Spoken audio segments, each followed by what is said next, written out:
Assalamualaikum warahmatullahi wabarakatuh. Waalaikumsalam warahmatullahi wabarakatuh. Bismillahirrahmanirrahim. Alhamdulillahirabbil alamin. Wassalatu wassalamu ala sayyidina wa habibina wa syafi'ina Muhammadin wa ala alihi wa ashabihi wa ummati ajmain. Amma ba'du. Bapak yang saya hormati, alhamdulillah pada malam ini atas nikmat Allah yang telah dilimpahkan kepada kita semua bisa hadir di tempat ini dalam rangka taklim. Mudah-mudahan Allah senantiasa mengistiqomahkan kita dalam majelis ilmu dan selalu akan membawa keberkahan dunia akhirat. Amin Allahumma amin. Salawat salam kita haturkan kepada Nabi besar Muhammad Sallallahu Alaihi Wasallam, kita, teladan kita, harapan kita kepada beliau. Mudah-mudahan kita kelak diakui sebagai pengikutnya dan tentunya syafaat. Amin. Amin. Pada pertemuan ini insya Allah akan bahas tentang pasal keempat, ada hubungannya dengan yang pasal 2, 3 maupun 1 yang selalu berkaitan. Bismillahirrahmanirrahim. Arif nafsaka minat tadbir wa ma qama bi khairuka angkala takum bihi li nafsik. Arif nafsaka minat tadbir, arif tenanglah nafsaka dirimu min tadbir, dari memikirkan urusan dunia. Wama qoma bihi khairuka, wama qoma bihi khairuka ankala takum bihi li nafsika. Karena apa yang telah direncanakan Allah Subhanahu wa taala bagimu, la takum bihi li nafsika, tidak perlu kamu sibuk memikirkannya. Ini bahasa ini kaitannya dengan tadbir. Arih nafsaka minat tadbir. Tadbir itu rencana masa depan orang, rencana masa depan seorang hamba Allah sesuai dengan kemauan dan kesanggupannya, atau bahasa sekarang ya planning masa depan, atau cita-cita yang diinginkan sebuah keluarga, sebuah diri, kaitannya dengan target dunia. Itu sebenarnya tadbir. Maksudnya apa dalam hal ini? Bukanlah tidak diperkenankan kepada manusia, boleh. Yang namanya tadbir itu boleh. Silahkan punya cita-cita apa, kaitannya dalam dunia kerja, target kerja seperti apa. Seorang aparatur negara silahkan bertarget meraih jabatan apa, tidak dilarang. Hanya dalam alam hikmah ini seorang Muhammad Al-Fatihah itu memberikan sebuah petunjuk untuk dijadikan pedoman supaya hidupnya itu akan membawa kebaikan. Bukannya tidak boleh manusia punya rencana, menata rencana bagaimana yang ke depan bisa sukses. Tapi dalam hal ini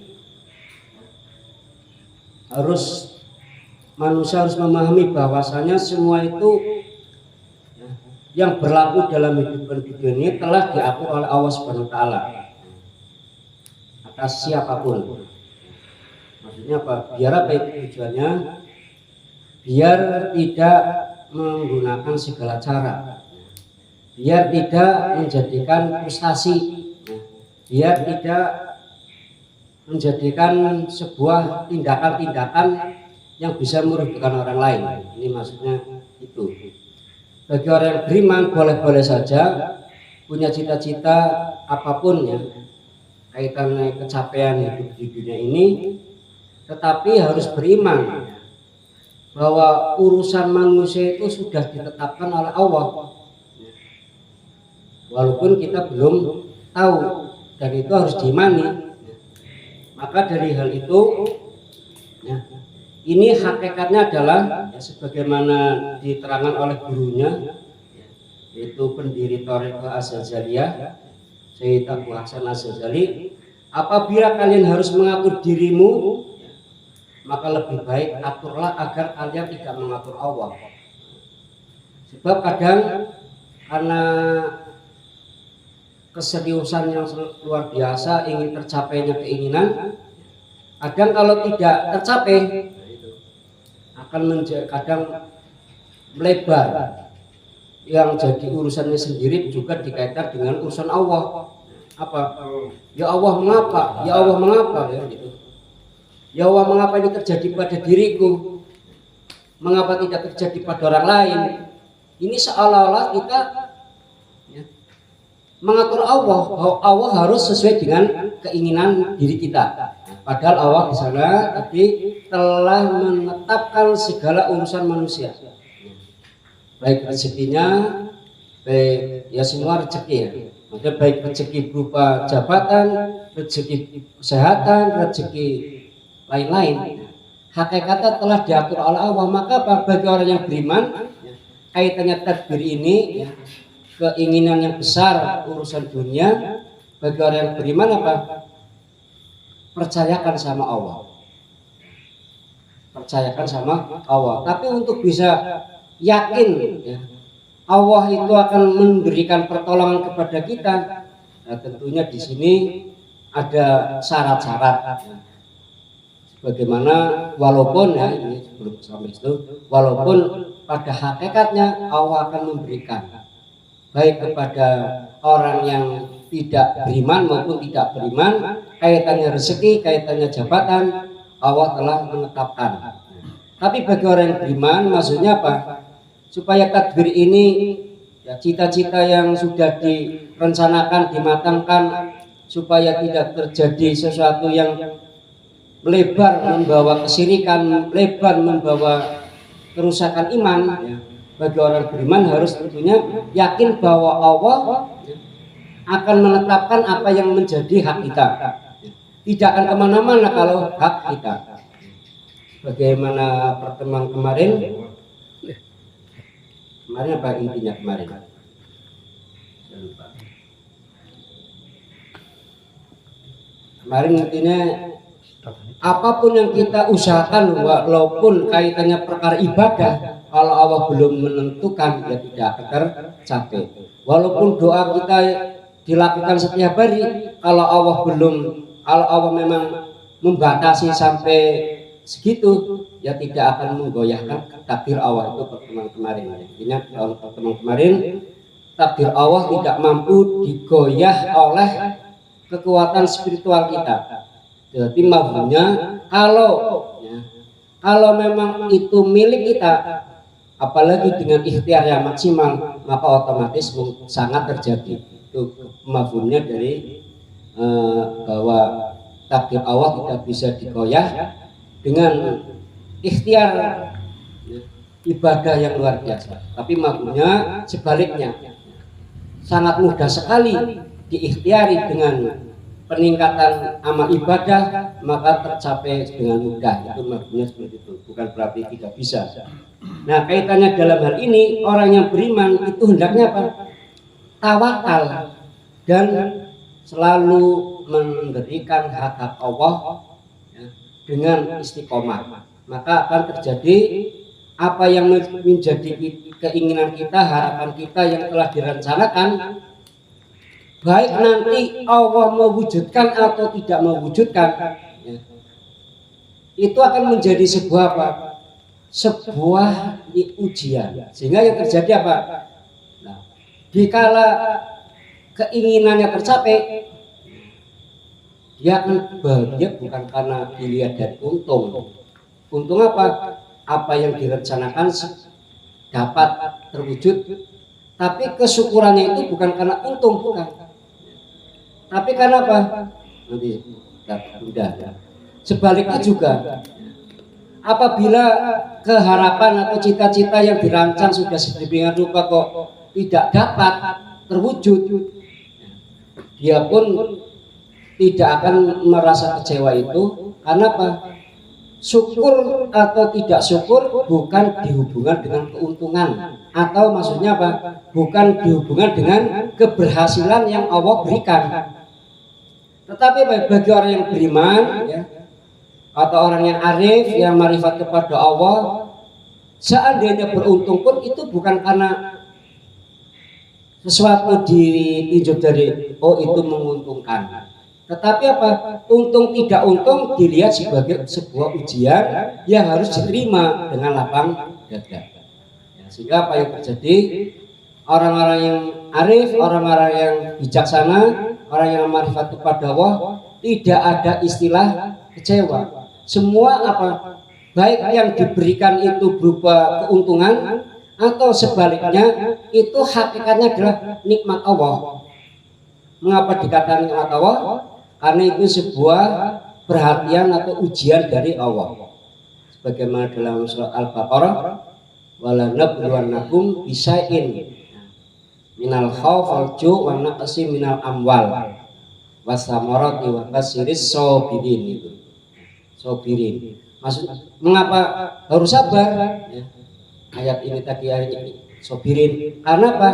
Karena wala nabluwannakum, ya, pada hakikatnya kami Allah, ya, akan menguji kalian minasai dari sesuatu, ya, minal ju' dari rasa lapar, karena minal amwal dan kurangnya harta benda dan lain sebagainya, ya, itu memang sebuah ketentuan Allah, ya, yang harus diterima dengan lapang dada. Itu maka dalam hal ini sebagaimana tadi Imam Ghazali, ya, yang mana mengatakan apabila kalian harus mengatur diri juga, ya, maksudnya tadi kita mengatur cita-cita kita tercapai otomatis dengan ikhtiar, dengan doa, berarti kan kita mengatur diri kita untuk mewujudkan cita-cita atau rencana kaitannya urusan dunia, ya, itu harus.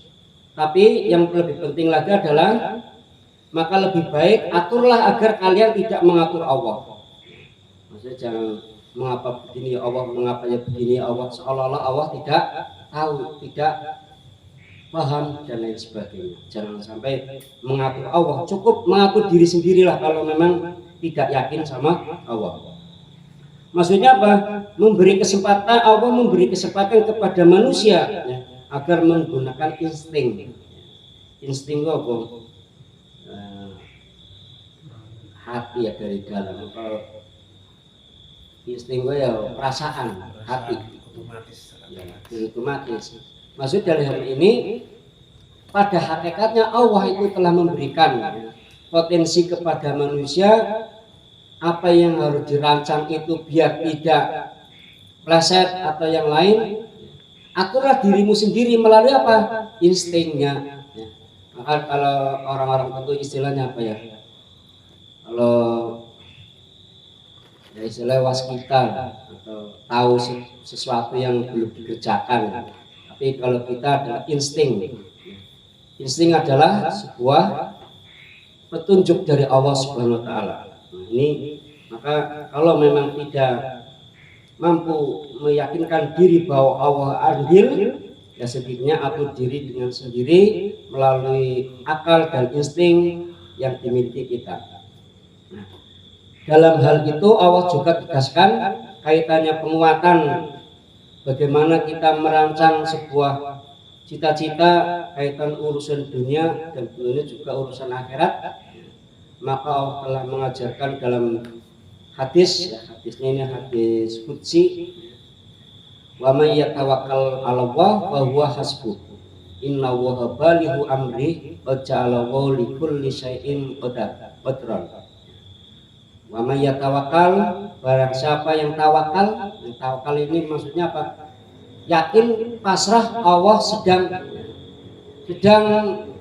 mengatur urusan kita, sedang mengatur apa yang menjadi keinginan kita. Kalau memang takdirnya, maka Allah pun akan mewujudkannya.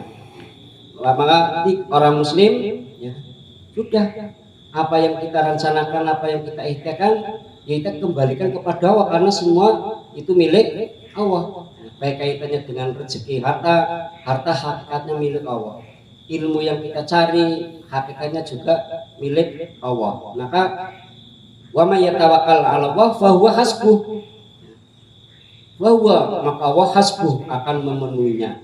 Inna wa balighu amrihi, sesungguhnya Allah akan melaksanakan amrihi, urusan Allah terhadap takdir-takdir yang telah ditetapkan pada makhluknya. Qad ja'alallahu likulli syai'in qadran. Qad ja'alallahu, sungguh Allah telah menjadikan likulli, setiap sesuatu, qadran, sesuai ketentuannya.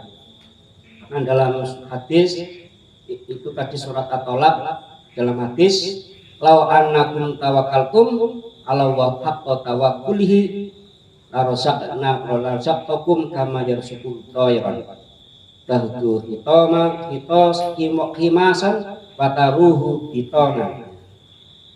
Law annahum, sesungguh seandainya tawakaltum 'ala Allah, kalian bertawakal kepada Allah, haqqa tawakkulihi, sebenar-benar tawakal, larazaqnakum, maka Allah akan memberi rezeki pada kalian, kama yarzuqut tayra, sebagaimana Allah memberikan rezeki kepada burung. Tahdu himasan, di mana pada pagi hari ia terbang dalam kondisi lapar, wataruhu bitonan, dan kembali pulang dalam kondisi kenyang. Ini Allah memberikan petunjuk, dan Rasulullah juga memberikan petunjuk bagi orang yang beriman, apalagi orang yang mengharap ingin makrifat kepada Allah. Tentunya segala apa yang dicita-citakan, setelah kita melakukan dengan kemampuan mengatur diri kita sesuai kemampuannya, maka selanjutnya adalah tawakal, serahkan kepada Allah. Dari kalam ini atau kalimat hikmah ini dapat disimpulkan bahwa orang arif dalam menghadapi takdir, yaitu sebuah rancangan masa depan, itu harus dilakukan dengan istiqomah dan beriman. Ini beda dengan orang yang pasrah atau orang yang sungkanan. Bedanya tipis, seolah-olah secara dohiriyah sama ya.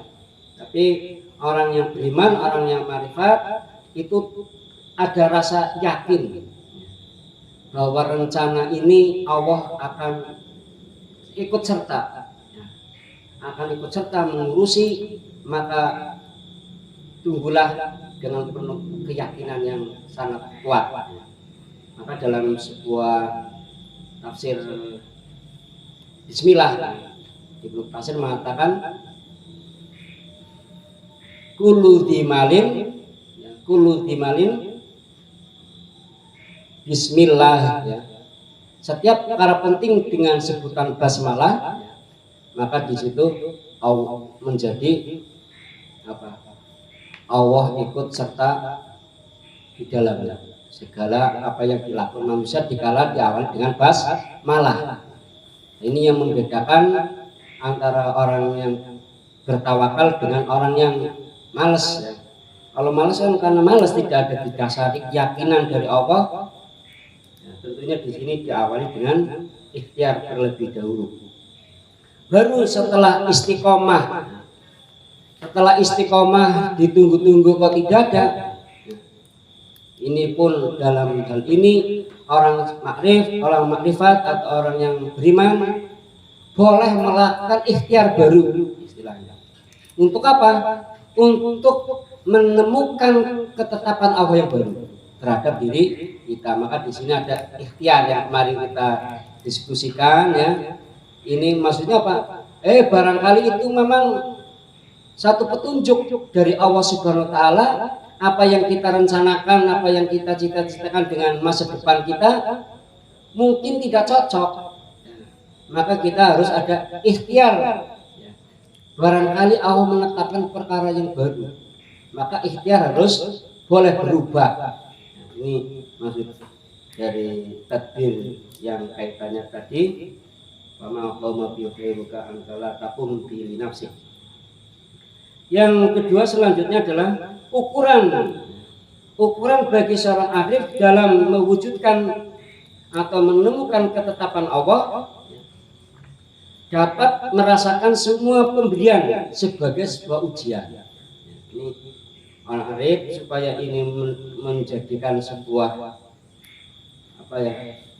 rasa berimannya semakin kuat, sehingga nanti hasilnya apapun menjadi bentuk syukur kepada Allah, maka seorang arif atau seorang yang beriman tentunya harus dijadikan pikiran dan hatinya semua itu merupakan sebuah ujian dari Allah, bukan didasari untung ruginya. Kalau untung bersyukur, kalau tidak untung banyak komentar-komentar yang tadi katakan dari awal, bahkan mengatur Allah, mengapa begini Allah, mengapa begini Allah. Ini sebagaimana para salafus soleh, Rasulullah dan Nabi Allah, maka dikala rencana-rencana itu selalu banyak rintangan, kegagalan, tapi dia tetap selalu menganggap itu sebuah ujian, sehingga bukan marah, bukan penyesalan atau lain sebagainya. Seperti Nabi Nuh alaihissalam, dia merencanakan sebuah kapal, namun dalam perjalanannya kapalnya itu dirusak, diehi oleh orang-orang yang tidak beriman. Apa yang terjadi? Dilapori oleh muridnya, jawabnya alhamdulillah. Karena itu sebuah ujian, Allah sedang menguji keteguhan keistiqomahan Nabi Nuh alaihissalam. Jawabnya alhamdulillah, sehingga pengikutnya bingung, karena itu bukan standar manusia normal. Kalau standar manusia normal, jengkel, marah dan lain sebagainya, mengatur Allah, ya Allah mengapa begini-begini, enggak. Tapi dia karena sudah tawakal kepada Allah, karena apa? Membuat kapal pun atas petunjuk Allah. Ya sudah, serahkan sama Allah saja. Apa yang terjadi betul di kemudian hari itu ternyata sebuah ujian, yang mana untuk meneguhkan Nabi Nuh dan umatnya, dan dibalik itu adalah rencana Allah yang lebih indah, lebih besar, yaitu apa? Banyaknya yang tadi tidak beriman, yang tadinya memusuhi Nabi Nuh malah beriman dan mendukung Nabi Nuh alaihissalam. Ya seperti kasus Gaza dan lain sebagainya itu. Maka luar biasa mental orang Gaza, ya, karena itu tadi yang penting berjuang, udah tawakal sama Allah, ya. Karena yakin Allah akan memberikan pertolongan, apalagi di dasar iman takwa. Para tentaranya harus hafal 30 juz, harus sholat malam, bacaan Qur'annya terjaga. Maka mereka sudah yakin seyakin-yakinnya bahwa musuh yang canggih senjatanya tidak akan mengalahkan rekayasa Allah Subhanahu wa taala. Apa yang terjadi? Luar biasa. Di sana banyak hikmah-hikmah yang luar biasa.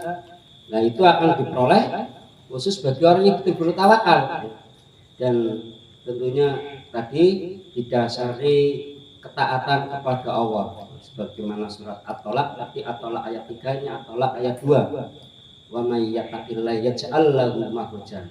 Orang yang bertakwa istiqomah, ya Allah akan memberi jalan keluar, dan seterusnya. Itu yang kedua. Selanjutnya, kemenangan akhir dari seorang yang arif, orang yang makrifat, atau orang yang beriman adalah mampu mempertahankan keimanannya sampai di saat-saat yang penting dan genting. Contohnya apa? Keinginan kita tidak terwujud, walaupun ikhtiar sudah maksimal, di situ kok masih yakin ini ketentuan Allah. Itu adalah kemenangan akhir sebuah orang yang beriman.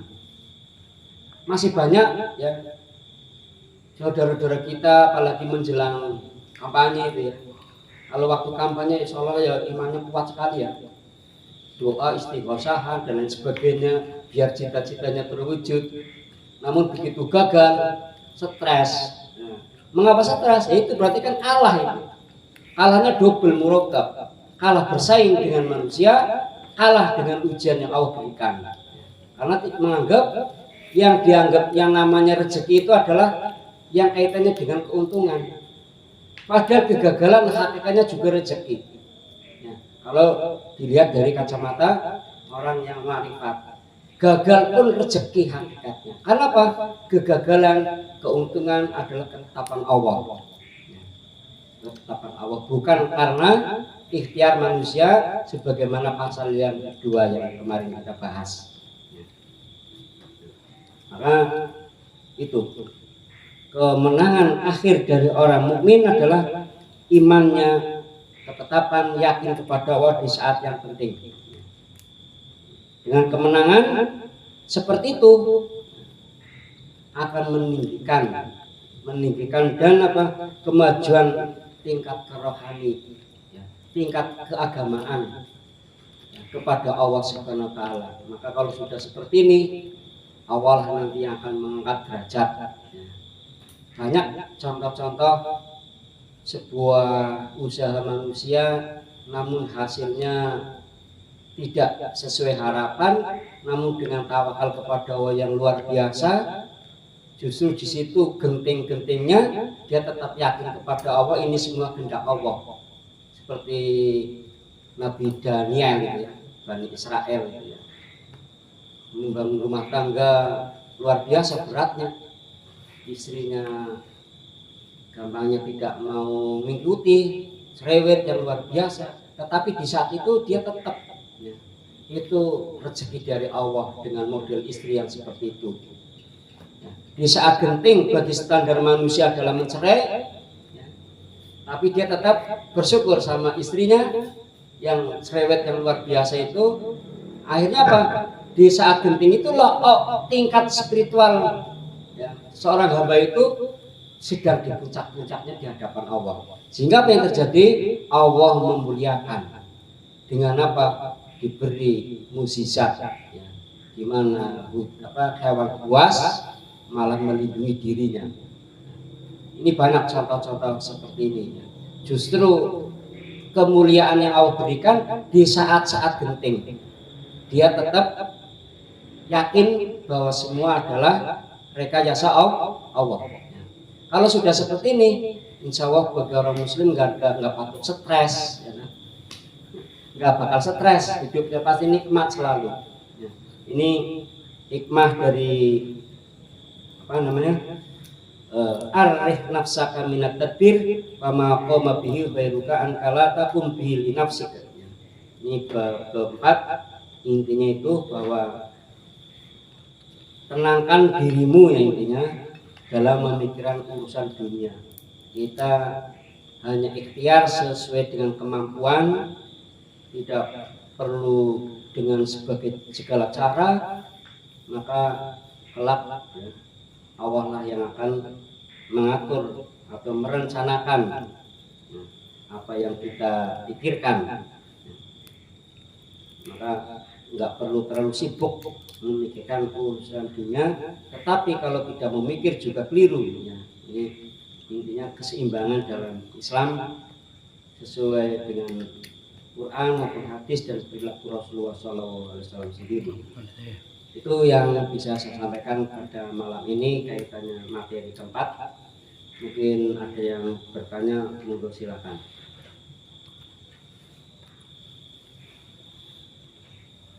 Nih, Ya. kalau orang meninggal itu kena petir gimana hukumnya itu? Karena petir itu insya Allah itu kan pertama ketentuan Allah ya, meninggal melalui itu. Ada beberapa dikatakan mati syahid banyak ya, orang tenggelam, kebakaran, termasuk kena petir. Manakala dia itu saat kena petir umumnya bekerja, ya niatnya bekerja bukan untuk maksiat, insya Allah mati syahid. Mati syahid jumlahnya banyak sekali ya. Terus apalagi orang yang mati yang sedang sakit perut kan banyak ya, ginjal, lambung, apa? Itu juga kategori mati syahid. Mengapa mati syahid? Yaitu suatu kehendak Allah. Allah memberi jalan kematian seseorang sesuai kehendaknya. Kalau dia kuat, sabar, bisa mati syahid. Artinya sabar. Namanya lambung orang sabar, bahkan menyalahkan mengatur-ngatur Allah, ya Allah begini. Kan itu pada titik penting seperti tadi diterangkan. Kok di saat titik penting itu kok di sini ukurannya, Pak. Kalau kita tetap iman kepada Allah, sakit itu datangnya Allah, semua ini rekayasa Allah, insya Allah syahid. Tapi kebalikan gitu. Ini tentunya bukan sekedar mati kena petir ya, segala kematian artinya. Manakala di saat titik ujian yang Allah berikan itu bisa menggoyahkan seorang atau tidak, nah kok kita bisa mampu di titik itu kita beriman kepada Allah, itu menunjukkan apa? Tingkat keagamaan kita sedang di puncak. Kalau keagamaan di saat begini itu hal lumrah ya Pak ya. Panjenengan mendengar cerita ini seolah-olah yang iman yakin kepada Allah hal lumrah itu. Ya. Tapi kesadaran beriman di saat Allah menguji, ya, yang standar manusia banyaknya nggak kuat, kok kita kuat, itu luar biasa Pak. Ya, syahid bagian. Bukan hanya seperti mati dalam mencari pekerjaan, mencari nafkah, itu juga mati syahid Pak.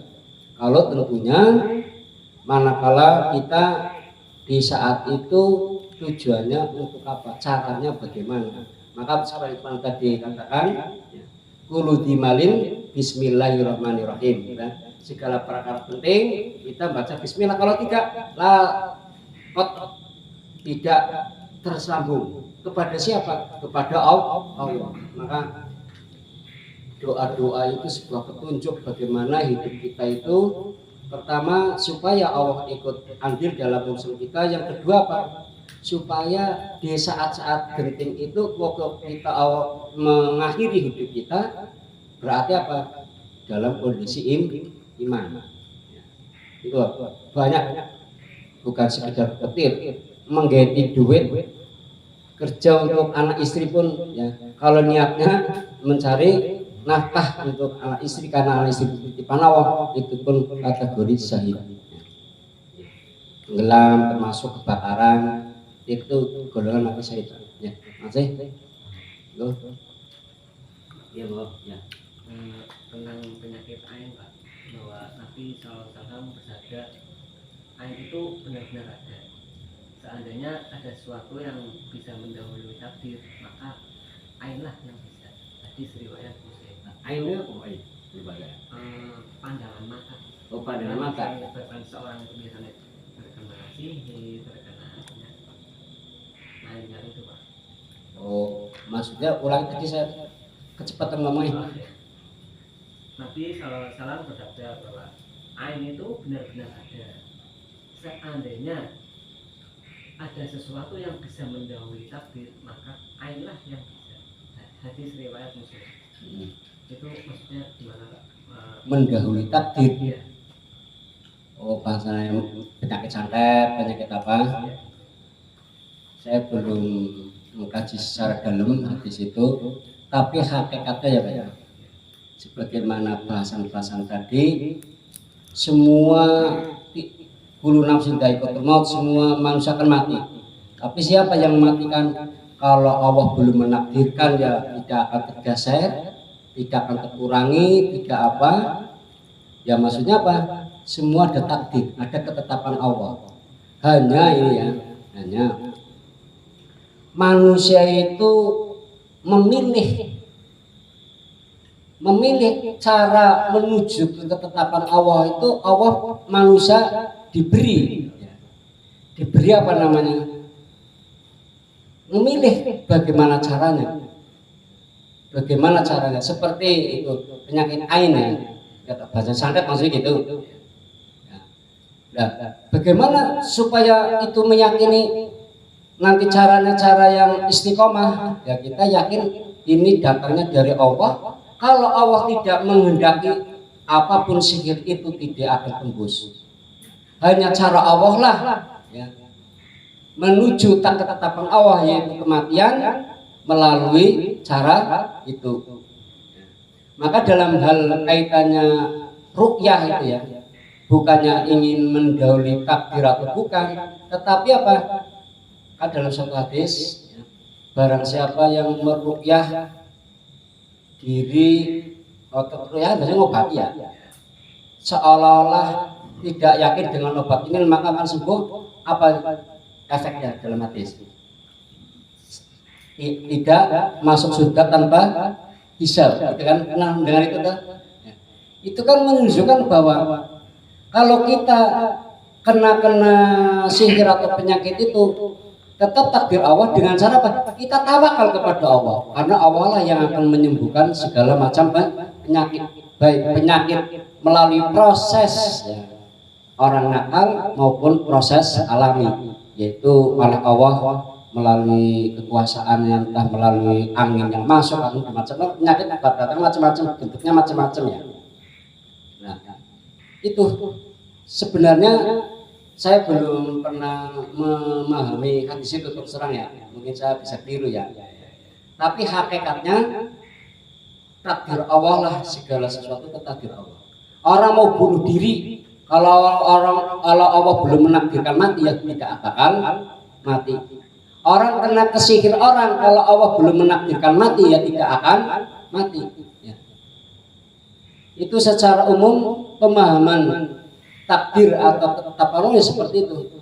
Nah itu perkecualian kok seperti itu saya belum memahami. Ya. Daripada nanti saya nerangannya keliru, terus terang saya belum memahami hadis itu. Ya. Tapi secara ilmu keimanan kaitannya takdir Allah ya, sebagaimana bahasan pertama itu ya, takdir Allah tidak bisa digoyahkan dengan ikhtiar ibadah kita. Itu pasal pertama pembahasan kemarin. Ini menunjukkan apa? Baik urusan dunia, urusan mati, urusan akhirat, urusan peningkatan prestasi ibadah pun kalau Allah ya, belum, maksudnya kalau Allah sudah menetapkan tingkatannya segini pun dengan ikhtiar yang maksimal pun tidak bisa menggoyahkan takdir Allah. Apalagi kelasnya bangsa setan ya. Masa Allah dikalahkan dengan santet Allah. Ini keyakinan umum dalam memahami ketentuan Allah ya. Tidak ada yang mampu menggoyahkan ketetapan Allah siapapun, baik manusia baik makhluk lain. Ini sebagaimana keyakinan yang gamblang umum itu seperti itu. Nah, untuk tadi saya mohon maaf. Sekali lagi mohon maaf.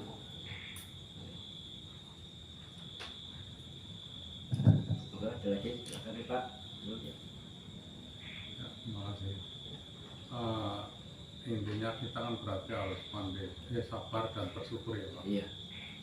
Nah itu batasan-batasan apa yang namanya sabar, dan karena sering terjadi di masyarakat ya Pak, bahwa kamu sudah bersyukur, sudah sabar, kenapa? Biasanya kan dihitung masalah keuntungan ya Pak. Banyak orang bekerja, orang dagang, oh seperti ini yang tidak saya harapkan, seperti itu Pak. Batasannya di iman seseorang itu sendiri. Batasnya di kekuatan iman seseorang itu sendiri. Sabar tidak ada batasnya Pak. Selagi kita masih beriman ya kita tetap harus tawakal dalam kondisi apapun. Kalau seandainya tidak didapat, yaitu orang yang inilah ketentuan Allah yang terbaik.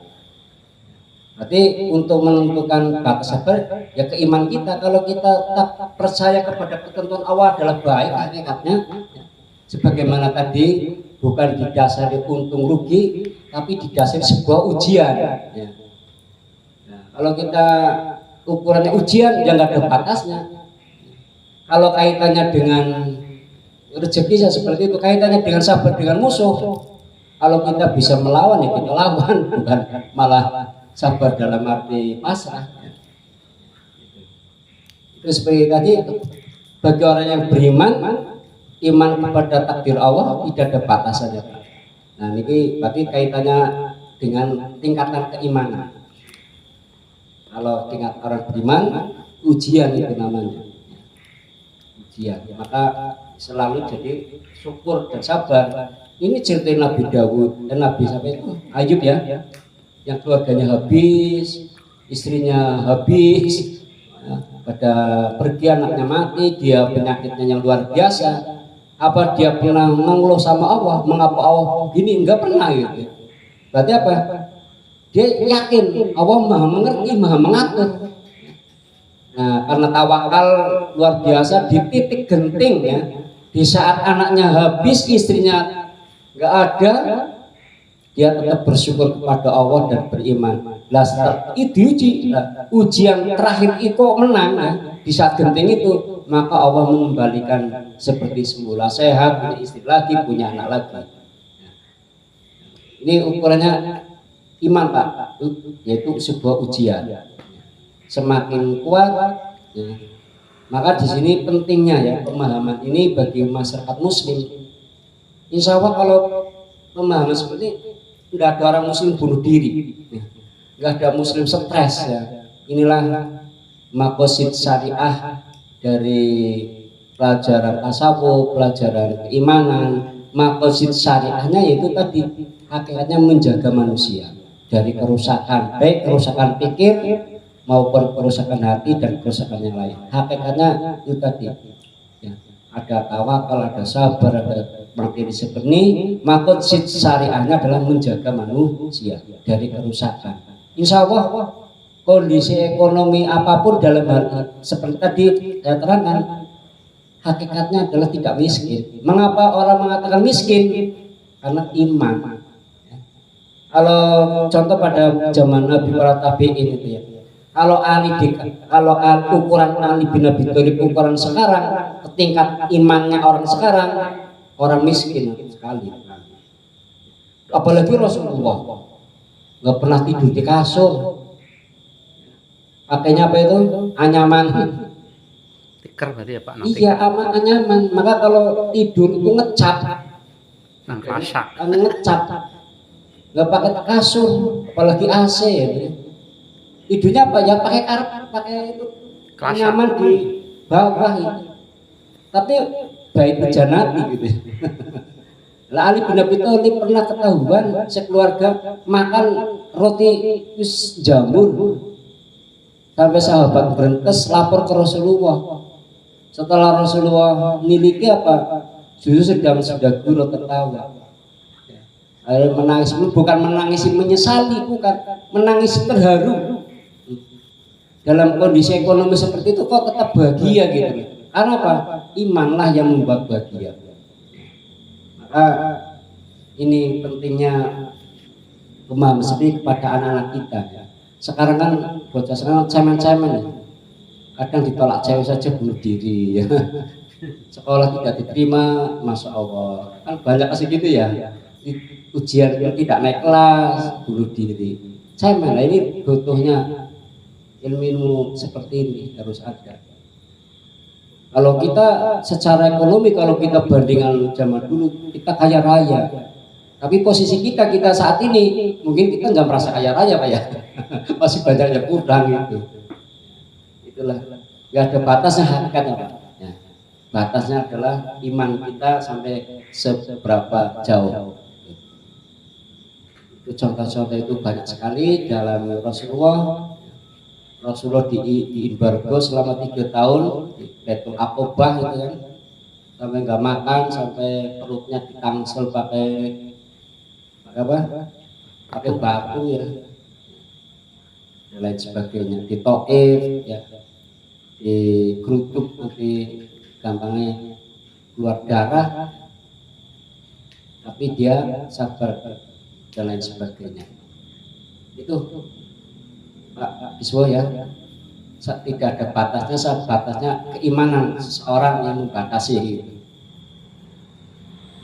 Bertanya Pak, misalkan saya udah terlanjur misalkan planning A terus gerutu itu Pak, tuh Allah kok enggak ini ya, istilahnya kayak tadi yang jenengan sampaikan itu terlanjur mengungkapkan seperti itu lah, itu kira-kira untuk menebusnya itu bagaimana Pak?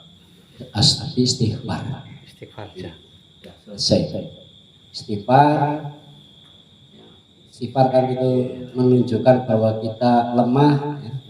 Allah yang kuasa dengan ketundukan kita itu menunjukkan kita sebuah pengertian, mengukur diri bahwa kita lemah. Kalau tadi kan seolah-olah mengapa ya seolah Allah nggak tahu urusan kita. Ya istighfar.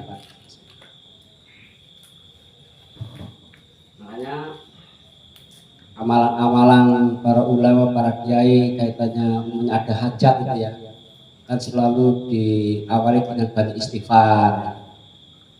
Itu sebuah kan mengandung maksud ya. Karena kita itu tadi gampang bersulah, ya itulah manusia. Biar di saat kita butuh pertolongan Allah mudah memberikan, ya kita banyak istighfar. Nah, kalau mencari kesalahan kita ya banyak sekali sebenarnya. Setiap hari mungkin kita secara hati kita maksiat kepada Allah, yaitu seperti tadi, ya Allah mengapa begini gitu kan, seolah-olah kita tidak yakin sama Allah ya. Itu Mas Teguh.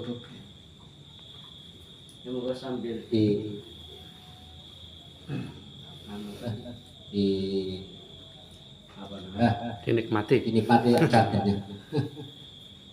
Kalau bunuh diri itu sudah takdirnya apa mendahului takdir? Itu tadi. Ya takdirnya tetap bunuh diri, ya takdirnya bunuh diri.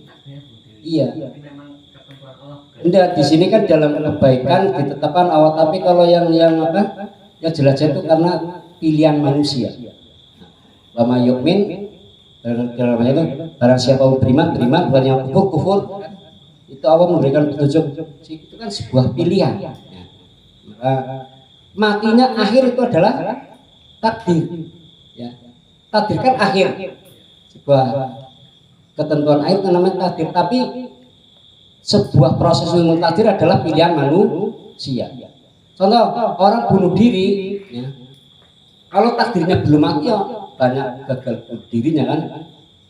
Karena apa? Berarti takdirnya mati itu belum waktunya. Tapi pilihan takdir adalah takdir bunuh dirinya ya, itu adalah pilihan manusia. Maka apa yang terjadi, orang yang mati bunuh diri itu berarti tidak ada iman. Karena apa? Pertama tidak sabar, tidak yakin dengan Allah, gitu.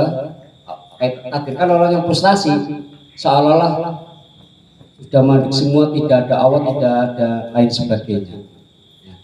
Kematian bunuh diri itu takdir, tapi bunuh dirinya adalah pilihan manusia. Wah. Ya Pak. Jadi memang kalau kita lihat secara global ya Pak, Ya. itu umat Islam itu ujiannya berat ya. Entah di Gaza, entah di Myanmar, entah di Cina itu ya. Dan ya, samping itu masalah kitab-kitab kita yang sering dibakar, sering itu berarti memang tingkat kesabarannya harus berlebihan ya. Ya, bagi manusia yang merasakan, apalagi kaitannya tingkatan keimanan yang namanya tidak standar, itu kelihatannya berat sekali Pak.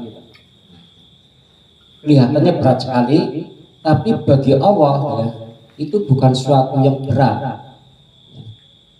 Mengapa bukan suatu yang berat? Ya. Pertama ditinjau dari sebuah ujian ya. Kita hakikatnya umat pilihan ya. Pati-pati diuji kan dipilih ya. Maka sudah dinas dalam Al-Quran itu ya. Walan tardu'an al yahudu walan nasoro ya. Hatta tabi'a millatahum. Qul inna huda hudallah. Sudah dinas itu menunjukkan apa? Yang terbaik itu ya nggak banyak yang suka. Dan diuji Allah dari menjadi umat terbaik itu ya. Maka bagaimana orang yang beriman itu menyikapi posisi yang terbaik, alhamdulillah sudah kita bisa lihat ya. Kita menjadi semakin agamanya terbaik, maka harta bukan satu-satunya tujuan. Dalam merayakan suatu keagamaan, Islam kan beda sendiri. Islam itu beda sendiri. Coba orang yang beriman, kalau datangnya Idul Fitri atau Idul Adha, kan justru kita merasakan syukur ya, betul-betul syukur ibadah gitu ya.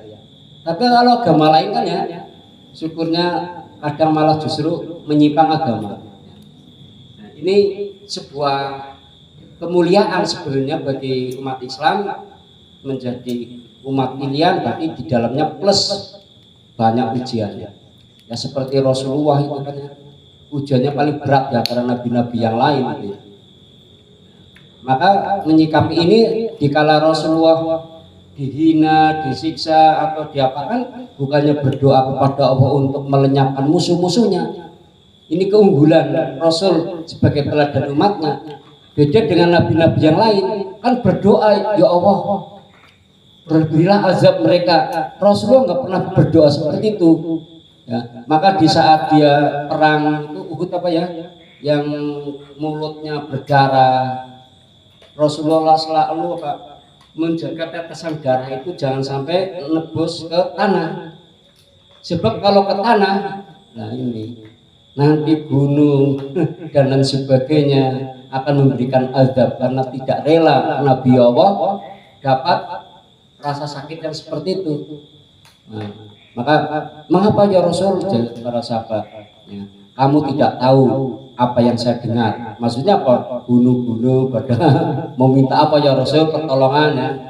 Nah, saya tahu yang kamu tidak tahu, maka saya tidak minta itu karena nanti bahaya bagi manusia. Jawabannya apa? Oh, mengapa nggak balas? Saya diutus oleh Allah untuk menyempurnakan akhlak, bukan untuk balas dendam. Jawabannya gitu ya.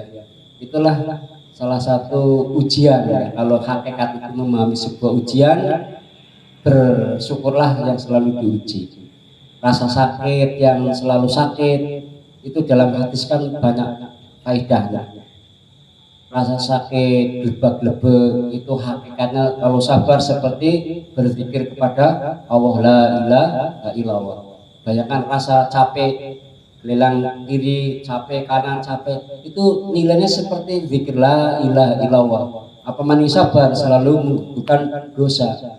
Nah kalau kita melihat hakikat hidup, ya kan, itu kan sebuah kesempatan.